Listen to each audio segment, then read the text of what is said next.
Human rights is, geez, that's a good question. Human rights. Well, that's a tough one. Wow.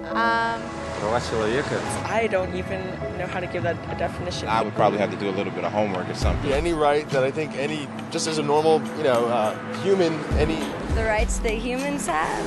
Oh, that's a very large debate. Menneskerettigheder kan betyde mange ting. Tú le puedes preguntar a 20 personas y te van a dar 20 diferentes opiniones. Non saprei, è una domanda complicatissima. Yes, we just take them for granted that they're there, but we don't even consider what they are.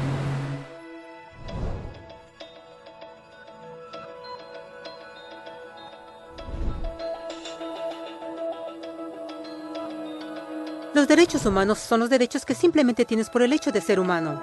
Es la forma en que instintivamente esperas que se te trate y el trato que mereces como persona, como el derecho a vivir en libertad, a expresar tus pensamientos y a ser tratado con igualdad. Hay muchos tipos de derechos. La mayoría es aplicable a ciertos grupos. Pero los derechos humanos son los únicos que corresponden absolutamente a todos, en todas partes. Significan niños, personas mayores, gente pobre, basquetbolistas, recolectores de basura, cantantes de rap, maestros africanos, indios, albanos, cristianos, musulmanes, cabalistas, ateos, tu mamá, tu papá, el vecino y tú mismo. Todos tienen exactamente los mismos derechos humanos. En otras palabras, son universales. Pero la pregunta sigue en pie. ¿Qué son? Name the human rights? What the human rights are? The right to live. Equality between all peoples. Right to religion, the right to... Is there supposed to be a list somewhere I should be aware of? De acuerdo con las Naciones Unidas, hay un total de 30 derechos humanos que generalmente se agrupan y sencillamente se llaman derechos humanos. Todos ellos se enumeran en la Declaración Universal de Derechos Humanos, que es el documento más ampliamente aceptado sobre el tema. Pero fue hace mucho tiempo cuando surgieron. Al principio no había derechos humanos. Si estabas con el grupo correcto, estabas seguro. Si no, bueno, no lo estabas. Pero entonces un personaje llamado Ciro el Grande decidió cambiar todo eso. Después de conquistar Babilonia, hizo algo completamente revolucionario. Anunció que todos los esclavos eran libres. También dijo que la gente tenía la libertad de escoger su religión sin importar de qué grupo formara parte. Documentaron sus palabras en una lápida de barro conocida como el Cilindro de Ciro. Y así nacieron los derechos humanos. La idea se extendió rápidamente a Grecia, la India y finalmente a Roma. Se dieron cuenta que las personas siguen naturalmente ciertas leyes aun si no se les pedía. Llamaron a esto ley natural, pero siguió siendo pisoteada por los que tenían el poder. No fue sino hasta 1000 años después, en Inglaterra, donde finalmente lograron que el rey aceptara que nadie podía invalidar los derechos de las personas, ni siquiera el rey. Los derechos de las personas fueron finalmente reconocidos y ahora estaban protegidos de quienes estaban en el poder, hasta cierto punto. Aún se necesitó que un grupo de rebeldes británicos declararan su independencia antes de que el rey aceptara que todos los hombres fueron creados iguales.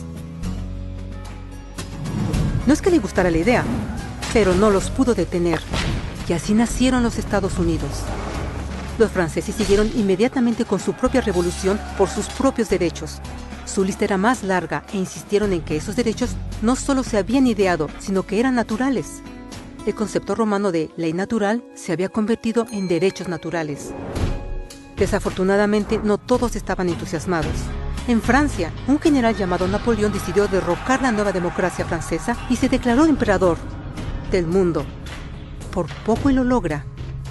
Pero los países de Europa unieron sus fuerzas y lo vencieron. Y los derechos humanos estuvieron otra vez en boga. Se redactaron acuerdos internacionales garantizando ampliamente muchos derechos en toda Europa. Pero solo en Europa. De alguna forma, el resto del mundo todavía no tenía esos derechos. Por el contrario, esos países fueron invadidos, conquistados y consumidos por los enormes imperios europeos. Pero entonces un joven abogado hindú decidió que era suficiente. Su nombre era Mahatma Gandhi. Y ante la violencia insistió que toda la gente en la tierra tenía derechos, no solo en Europa. Finalmente incluso europeos empezaron a estar de acuerdo. Pero no iba a ser fácil. 2 guerras mundiales surgieron. Hitler exterminó la mitad de la población judía de la tierra en horribles campos de concentración nazis. En resumen, 90 millones de personas murieron. Los derechos humanos nunca habían estado tan terriblemente cerca de la extinción. Y el mundo nunca había estado tan desesperado por un cambio. Así los países se unieron y formaron las Naciones Unidas. Su propósito básico era reafirmar la fe en los derechos humanos fundamentales, en la dignidad y el valor del humano. Pero, ¿qué son los derechos humanos? ¿Eran las proclamaciones de Zero, las leyes naturales de Roma, las declaraciones de Francia? Todos parecen tener una idea un tanto diferente de lo que los derechos humanos deben ser. Pero bajo la supervisión de Eleanor Roosevelt, finalmente estuvieron de acuerdo en un grupo de derechos para todos absolutamente. La Declaración Universal de Derechos Humanos. El concepto francés de derechos naturales se había convertido finalmente en derechos humanos. Así, en resumen, primero solo unas cuantas personas con suerte tenían algunos derechos, hasta que una de estas personas decidió, oye, otras personas también deberían tener algunos derechos, lo cual fue grandioso, excepto que no todos estuvieron de acuerdo, y solo costó unos cuantos miles de años de lucha, declaraciones y más lucha hasta que todos finalmente aceptaron que los derechos humanos deberían ser para todos, y vivieron felices por siempre. Excepto por un pequeño problema. Si la gente tiene el derecho a alimentación y cobijo, ¿por qué 16.000 niños están muriendo de hambre cada día? ¿Uno cada 5 segundos?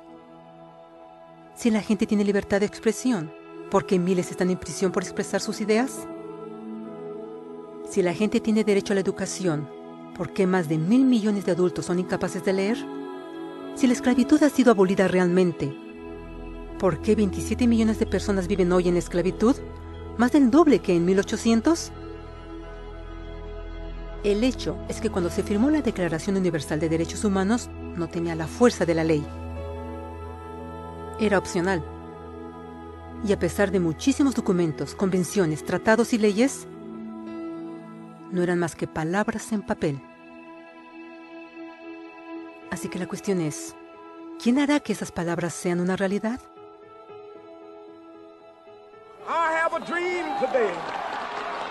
Cuando el Dr. King marchó a favor de la igualdad racial, él estaba marchando por los derechos que habían sido garantizados por las Naciones Unidas desde hacía casi 2 décadas. Pero de todas maneras, él marchó.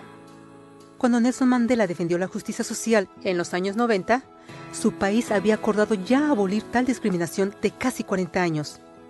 Pero de todas maneras él luchó. Esos que luchan hoy contra la tortura, pobreza y discriminación no son gigantes o superhéroes. Son gente común.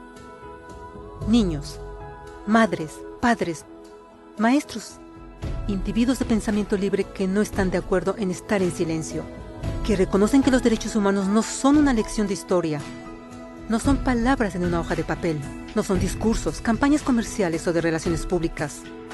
Son las elecciones que hacemos cada día como seres humanos. Son la responsabilidad que todos nosotros compartimos, de respetarnos mutuamente, de ayudarnos unos a otros y de proteger a los necesitados. Como Eleanor Roosevelt dijo, después de todo, ¿dónde comienzan los derechos humanos universales? En pequeños lugares, cerca del hogar, tan cercanos y tan pequeños que no pueden ser vistos en ningún mapa del mundo. Sin embargo, son el mundo del individuo común, el vecindario donde vive, la escuela o universidad donde estudia, la empresa, la granja u oficina donde trabaja. Tales son los lugares donde cada hombre, mujer y niño busca igualdad de justicia, igualdad de oportunidades, igualdad de dignidad sin discriminación. A menos que estos derechos tengan un significado ahí, no tendrían significado en ninguna parte.